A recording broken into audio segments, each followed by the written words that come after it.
Tiger Knight Empire War is a mixture of an action game and a strategy game. You play as one warrior followed around by many troops in sort of a Blade Storm fashion. You only directly control yourself, however, and use unique commanders to help you control the formations and behaviors of your troops. Now, this isn't like Dynasty Warriors, where you are overpowered and can just go crazy and slaughter every non-champion type of enemy on the map. That's entirely wrong here. You try taking on an entire group all by yourself and you are going to die before you even kill 3 of them. Even small amounts of fodder AI can pose a real threat. This game is a lot more tactical than you might think. You have to coordinate with your own troops and your team to win every single fight, though not every game mode works like this, but we'll get to that in a bit. First, however, I want to address one thing. If you found this review, you are undoubtedly looking at other reviews as well, and you will see this commonly gets compared to Mountain Blade, though it may look nothing like that.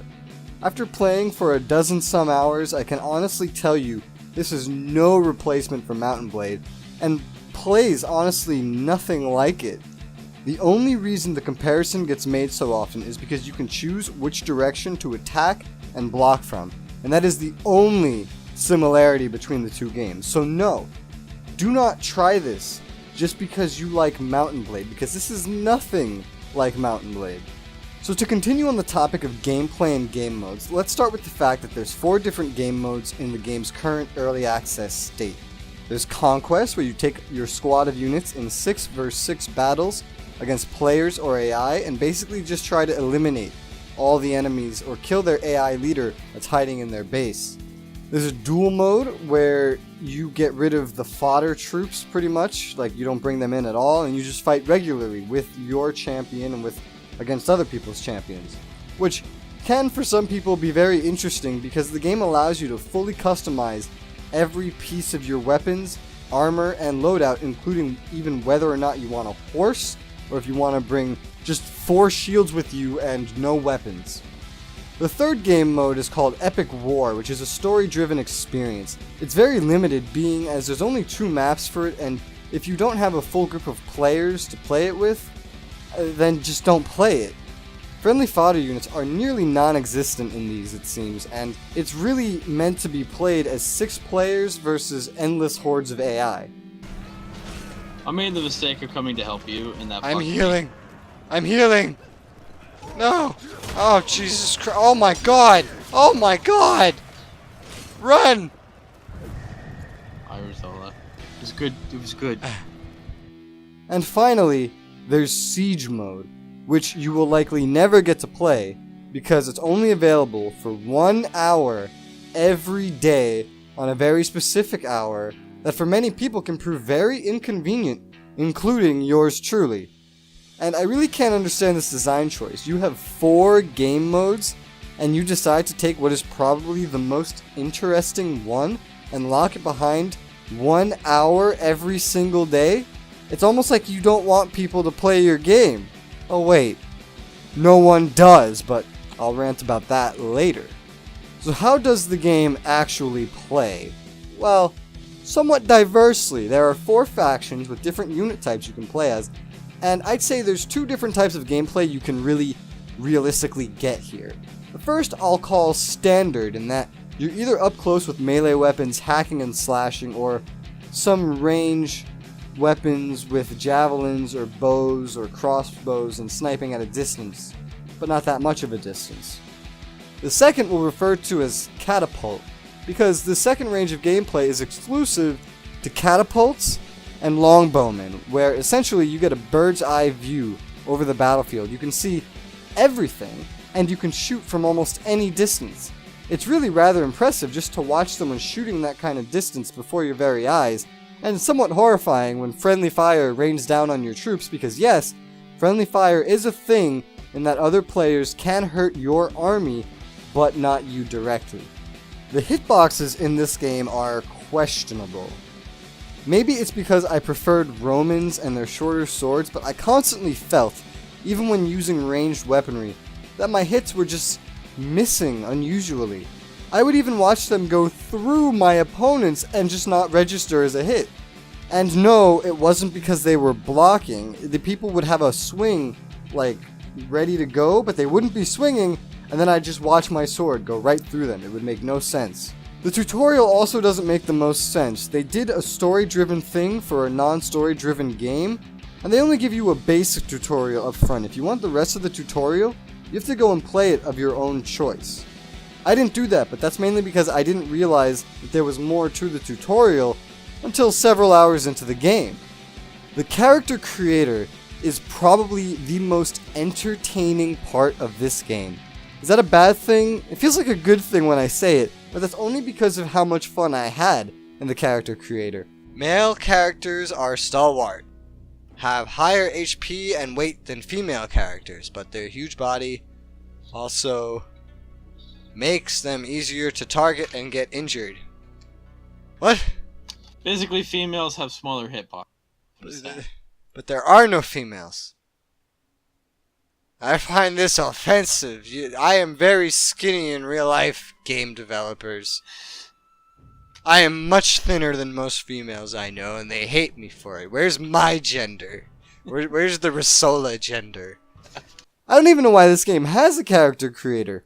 You only ever look at your character in pre-battle shenanigans, and it was just so ridiculous. You can't really make a character that you want to have, though. You can just make variations of the default with some potentially horrific-looking monstrosities. Underlip thickness. Oh! What? Oh my god, you can make it, like, droop down. Oh my god, I have to figure this out. Oh my god. They will call me Big Lips. Gosh. Just go Big Lips! It's like watching people in Mass Effect talk. In and out, in and out. You can move it up and down. I think you're having too much fun with that.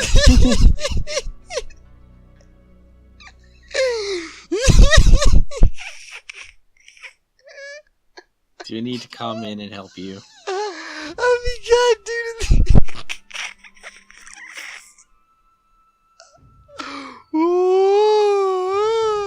The production of this game is, well, I don't really know if it's right to rate the production of an early access title, but wait, that's right. This game has been in early access for an entire year. And oh, what was that they told Steam? We think it will be in here for 1 or 2 months. 6 months at the most after it's been like 2 months.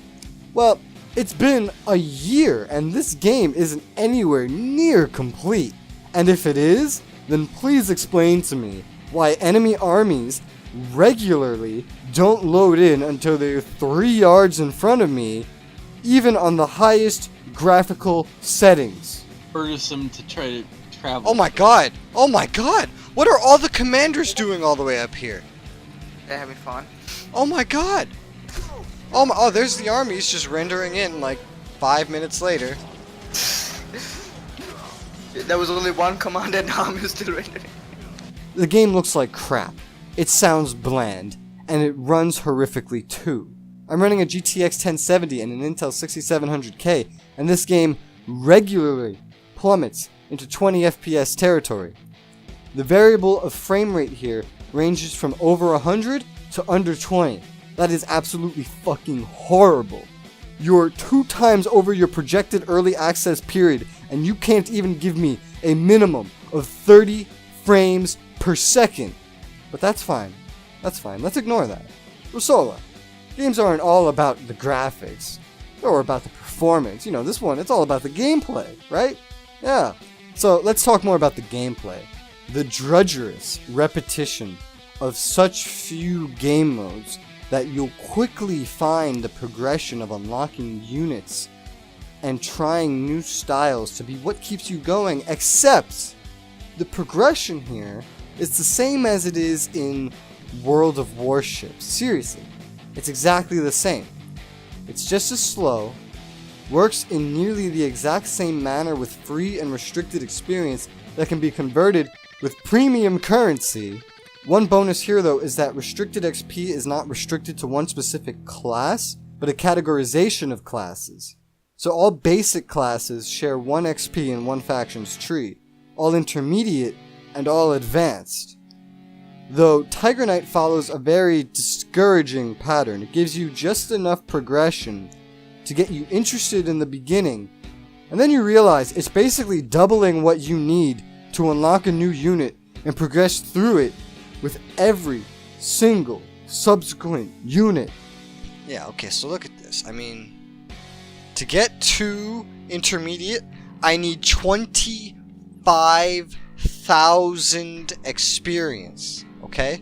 That is the longest grind I've done so far, and is honestly, I think all the grind that I did up to this point for the units alone, not including the gear for the units, is 25,000 or about. To get to the unit after, the second unit is 54,000. That is over twice the grind that I'm doing right now after I finally unlock all the equipment, and equipment gets more and more expensive, which makes the grind even longer. So essentially this is probably like 3 times longer in total. And then 95,000. That's 4 times if you include the gear. Yeah, at least. Things are getting up to 8,000 here. Like, what is this? And then after that, 154,000, man. That's more XP than I've gotten in total with all the gear and units and all the prestige I've got combined. You know, we've played what? We've played 11 hours of this. I haven't got 154,000. That's just one line. That is one line. Every single faction except Rome has 3 separate lines. And they all advance in the exact same manners with the exact same requirements. And Rome's gonna get 2 more lines, then I'm sure they would add more factions if they don't just completely die and give up and go bankrupt. This is too grindy for what it is. Because they're just asking you to play the same thing over and over and over again with no progression. That's what they're asking you to do. That's what they want you to do, and that's what they want you to buy stuff off of their market to be able to do. I'm sure a lot of what they want to sell is the VIP, so you could get a 30% experience bonus, but that doesn't help much. I have the 30% right now, and it is not helping very much. You should really take a minute and look at exactly how much they're monetizing their free-to-play platform. Not only do they limit your progression intensively, but they have some DLCs you can buy where essentially you get 1 new unit, some extra unit space, and a horse accessory. And for the cheap price of $30 fucking dollars. That is half the price of a AAA title. $30 for 1 unit. And then there's one where they give you a commander for your units and a set of armor for $25. And on top of all these DLCs, VIP gates, and the definite need to use premium currency to turn regular XP into free XP, you have an in-game microtransaction marketplace where almost everything on it is for premium currency. You can even buy upgraded versions of items that you can buy with in-game currency for premium currency. Do you know what that's called? Pay to win. So not only do you have a repetitive game, not only do you have a game with bare minimum game modes that restricts one of them for no good reason, not only do you have a limited progression system and horrific, blatant monetization of an incomplete game, not only all of that, but there's one more big problem here. This game has nobody playing it. You'll constantly have to play games against AI because there's not enough players playing the game to play against other players. It says the peak players in the past few months has been about 500, which is extraordinarily low compared to every month before this for this game. And it's especially low for a game that released into early access a year ago. Though take into account also that that's over different times in the day that these players will be on, across 3 different regional servers. And if there were even 100 people playing when I was, barely any of them were on the NA server. Even when playing against AI, my team was mostly formed of AI. We barely ever got any other players to play with us. The game just waits for 2 or 3 minutes before giving up every single time and throwing you in with no one or whatever one person you happened to find. The case is either that no one is playing in NA or that the matchmaking just doesn't know how to work. And I wouldn't be surprised if no one was playing in NA because the game has 100 other smaller problems, from horrible translations. I mean, seriously, these translations are absolutely horrible. Start the tutorial.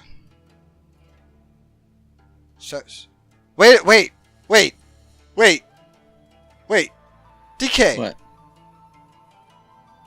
I know you can't see it because you've already done it. It says start tutorial. They spelled tutorial wrong. It is a Chinese company making this game. I wouldn't be. It's a Chinese company making this game. This game's been out for over a year, and no one told them they spelled tutorial wrong? They spell it correctly right under it. How are you gonna tell me what? No one bothered telling them, I guess. To just having all the text in the game just randomly mess up on you. I just don't understand. You know, it's not even all of the text that like messed up. It's like the chat messed up, but like the tips on the bottom didn't. My friends messed up. Recent contacts messed up. The events messed up, but the numbers didn't. Whatever's under auto-conscribe is messed up. The upgrades aren't messed up, though. My freaking video settings are messed up. Oh, you know what's funny? Even the menu, like, okay, so all the items that I can select are all messed up. The things that says basic and advanced, which actually says basis, not at basic, those are messed up too if I'm not clicked on them. If I'm not clicked on them, then it's broken. If I'm clicked on them, it'll tell me what it is. FPS limit, yeah, this looks like a real good number. But this tip at the bottom is not messed up. What is this? These audio settings are messed up. This is all messed up. This is all messed up. All the controls are messed up, but not the keys. Like, what? The game also runs in 2 separate clients. There's a launcher client where you do everything that is not a battle, and then a battle client that launches separately specifically for when you get into a battle. Both of them are equally unoptimized and are entirely confusing at first because the game doesn't really explain how this works to you, and I've certainly never seen a game rely on a system like this before. Oh my god, this thing is lagging. Like, I'm turning my guy around and you can distinctly see lag, especially when I pass it over the shield. The FPS on my character just drops. Ugh. Oh, and I almost forgot the biggest little annoyance of the game. Crashing upon alt-tabbing. So my game is apparently crashing. Why do you say that? Because it says kingdom-win64-shipping.exe is not responding and my whole screen went white. I click out of the tab while it's loading once. Just once. Because I wanted to pull something up on my second monitor. And it does this. And constant crashes to desktop. So is Tiger Knight worth your time to play as a free-to-play game? Is that small amount of fun you can get in the beginning worth putting yourself through all of this other nonsense? No! Fuck no! This game is dying, and for a good reason. 1 year of a playable state, and this is all that they could accomplish? No, I don't recommend Tiger Knight. Tiger Knight gets a 3 out of 10 from me. This is a bad game. That's not to say I didn't have any fun with it. I certainly had some fun for a while, but eventually The only use this really ended up having was being this mindless hack and slasher that I played in the background while having conversations with my friends. And there are far more entertaining games to do that with than one as bad as this. And that's not to say that this won't improve over its next, 6 years in early access, but that's not to say it will either. Avoid Tiger Knight. It may look amazing at first glance, but it does not hold up when you get your hands on it. If you found this review helpful, then make sure to hit the subscribe button and come back to see more just like it. Thank you for watching, and I'll see you on the next Res Reviews.